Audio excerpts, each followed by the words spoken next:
What?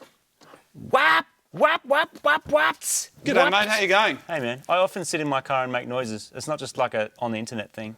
Martin, first things first. Yeah. Why did the Mira get stickers, but you didn't actually show anyone? Well, we have shown everyone. You just haven't seen it yet. But it's happening. When is the unicorn circuit coming back? That's a good question. Soon, I hope. We've been too busy doing Miras to talk about fanking and weird stuff off the internet, but we have a nice collection of weird stuff off the internet and random meat bag that we'd love to share with you just the second that we have time. What is happening with Supergrams? Oh, so much is happening with Supergrams. I've got a bunch of mods sitting on the shelf, just up there, for Supergrams, and just chomping at the bit to get them in. But the thing is, you don't always want to do one video just on one little part and then another video on a part, because then there'll be too many videos and then you are milking it. So trying to get them all into sort of one nice cohesive thing. Can you explain what the TUV thing was all about and why everyone's talking about TUVs from our latest Austria episode? The Austria episode was turbos and TUVs, and the TUV thing is a big deal if you're in Germany and want to modify your car. And it's something that we actually struggle with a bit because we didn't have the option of just modifying the car however we want and just drive it. Like, there was a very, very high chance our car would get impounded. And in fact, some of the cars that went to that same event that we went to got impounded on the way, even though they were from other countries. When is the Super Turbo coming back? Oh, as soon as possible, I hope. Basically, we're waiting for the laws to change. The same reason that this Mira wasn't allowed to be brought into the country is the same reason that the Super Turbo can't, but those laws just got changed, which is the reason we're even able to go there and drive it and buy it. But at the moment, it's sitting in Japan, still got rego, so I'm hoping I might even get a chance to go over and drive it in Japan before it comes home. When's Mighty Car Mod's going to mod a Commodore? I don't know much about Commodores. All I know is they don't make them anymore, and I know I never owned one, and I'm not that interested in them. When are you going to do a four-wheel drive? I am interested in four-wheel drives, particularly small ones. No surprises there. You can get like mad K four-wheel drives, actually, the little four-wheel drive versions of these cars, which are pretty awesome and very, very capable. So I'm pretty keen to have a go at one of those one day, but they're also in Australia for some reason really expensive, as are a lot of four-wheel drives, but they are like next level expensive. What car would you own if money was absolutely no object?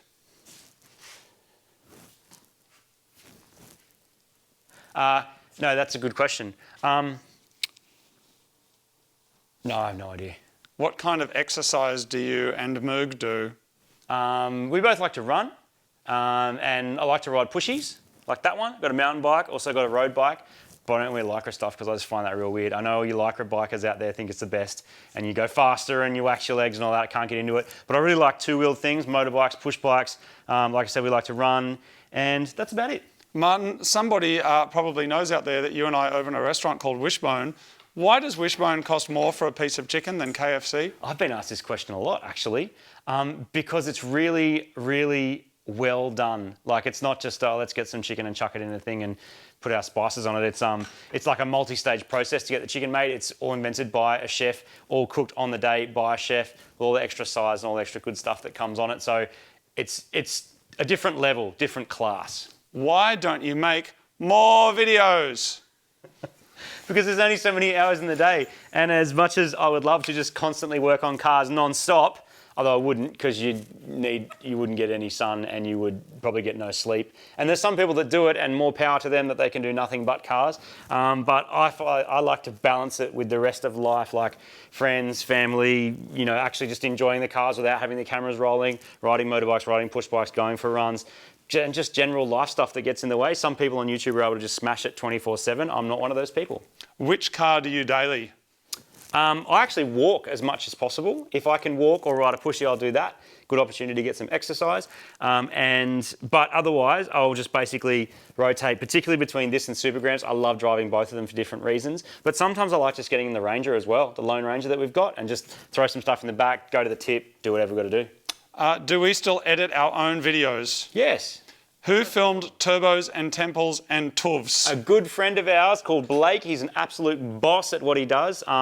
Next level camera guy. He came along for the adventure. Also happens to own a couple of cool cars, which is probably why we're friends. We worked out quite a while ago that if you're working with people, you want to work with people that have mad modified cars because they get it. And he's one of those people. Absolute legend. Why is the Mira so high at the back compared to the front? Couple of reasons. One of being that the spring seats I've got in there are probably too fat, so I'm actually losing about 10 mil of drop at the back. The other reason is these are not actually meant to be slammed in the back. The front-wheel drive ones have a different suspension setup, and they're actually easier to drop right down. They're independent in the rear. This one just has a big cross beam, like a real old school, like what you'd see in an old American muscle car type setup. And if I go too low, not only will I scrub the tyres, I'll actually have almost zero suspension travel. Currently, I'm lucky to have about 2 inches of travel.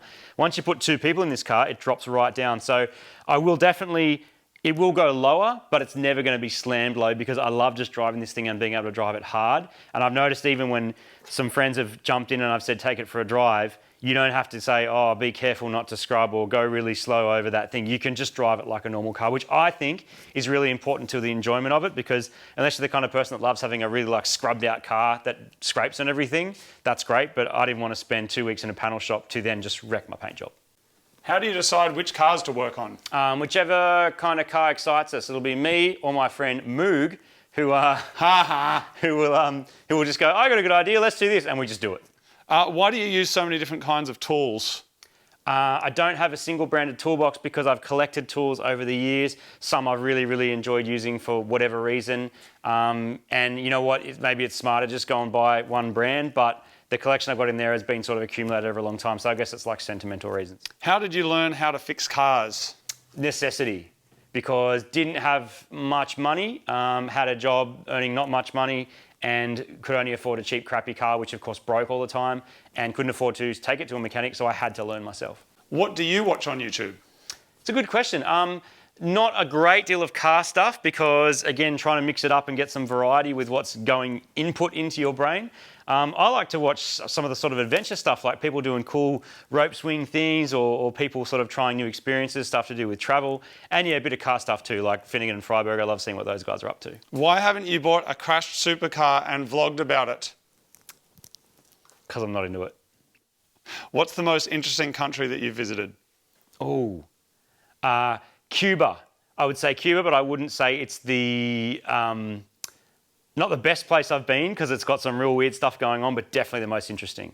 Are you friends with other YouTubers? I know a couple and I've met a couple. Jaden Rodriguez, who helped us do our Mad Twisted dance, and a few other of the local Aussie ones. I met a couple of international ones, but not many because we sort of haven't jumped into the same orbit. What cameras do you use? We use a variety, actually. Canon, Sony's, Panasonics. They all sort of work different ways. There's no one size fits all, unfortunately. How long does it take to make an episode of Mighty Car Mods? Days. It looks an episode that'll only go for 20 minutes generally takes days of time in shooting it and editing it. What was your first car? Holden Gemini. What was your second car? Holden Gemini. What's the fastest car you've ever been in? Oh, probably, I guess the Cresta. Yeah. What do you do with all the cars once you've finished modifying them? Some get crushed, like the Blue Turd. Some get parted out because they're not suitable to go on the road or not safe enough or whatever. The odd one here and there will go to like a friend, and some we just kind of store up and keep for other times. Why do some of the builds take so long?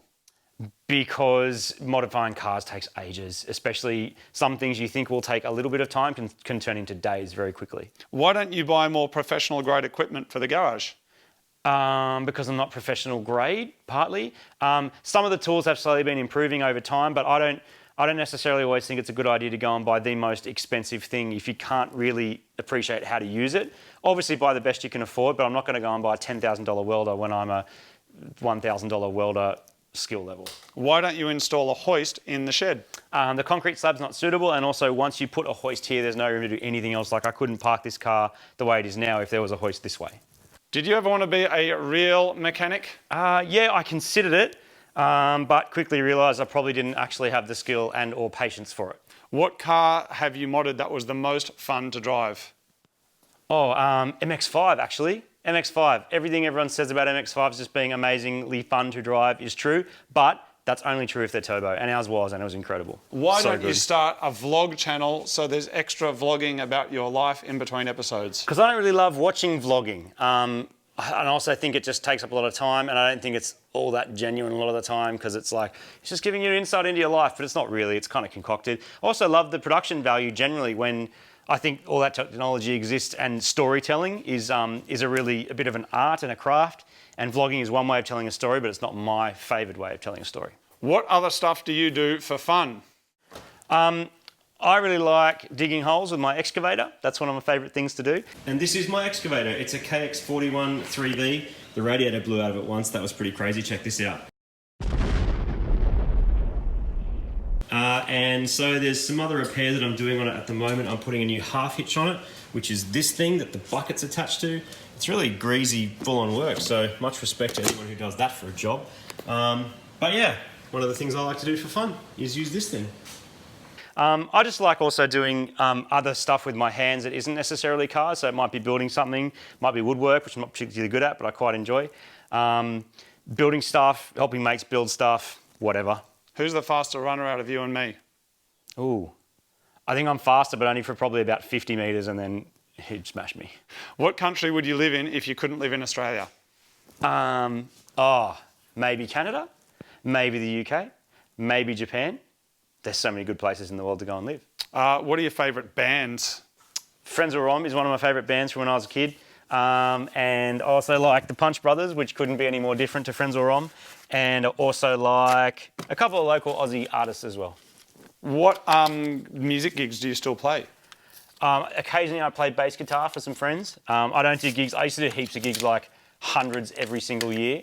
But I don't do that anymore because I didn't want to be getting into my like 30s and 40s still at pubs till 3 in the morning. It's kind of yuck. Who's a better driver out of you and me? We're very, very close, I reckon. When we've done time lapse in the same car, it's always within a second. So I would say we're both exceptionally average. I'd agree with that. If the zombie apocalypse was happening and you could only choose one vehicle, which vehicle would it be? Oh, that's easy. Postie bike. Or a dirt bike. Postie bike or dirt bike. Put a bit of extra fuel in your backpack and away you go. If it had to be a car, what kind of car would it be? Oh, it'd be the Outfat. That's a pretty good answer. Reliable, get over anything, sounds loud. The zombies wouldn't even get near it, it's so loud. What advice do you have for people that want to start a YouTube channel? My advice would be story first. What's the story? There's always going to be a story. Unless you are just vlogging about what you had for breakfast, but then you can't expect the entire world to be interested in that. I know there's a few people in the world where people are interested in what they had for breakfast, and that's kind of this crazy, weird dimension that we live in, but it's probably not enough. So what are you going to tell people? What's happening? What did you have for breakfast? I had like a light start. I think that's what it's called. It was light. Why don't you have a TV show, even though we do? A TV show. All our stuff's on Discovery. You can watch some of our episodes on Discovery Channel. Why don't we have like a free-to-air TV show in Australia? Because not many people watch it. As in free-to-air TV? Well, no, yeah, exactly. Because way less people watch it than are watching this. How many cars have you owned all up? I think the last count was over 40. I think quite a few of them are on this poster. So that's. I mean, these are all just from Mighty Car Mods era, but there'd be ones even before this, like multiple Geminis and Nuggets and just stuff that, if it was on this poster, probably wouldn't be the best thing. The Micra, actually, this one there, that was a bit of a turning point in terms of nuggetry. I'd never had something quite so nuggety, even though that still cost like almost $3,000, which is pretty incredible because now they're worth about $300. Speaking of that, Martin, which car have you lost the most amount of money on? A Subaru, of course. My blue Gen 2 Subaru that I actually sold and bought the Micra. That was like I'm going to be sensible and not have an expensive Nugget that breaks. I'm going to get a cheap Nugget that breaks and then learn how to fix it. Because even when we did the Micra, I knew very little about how to fix cars. Did you have a cool car at high school? Not really. I had a green Gemini that was like 3 different colours of green.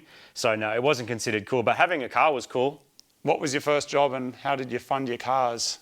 First job was, I think, selling computers in like a shopping mall thing.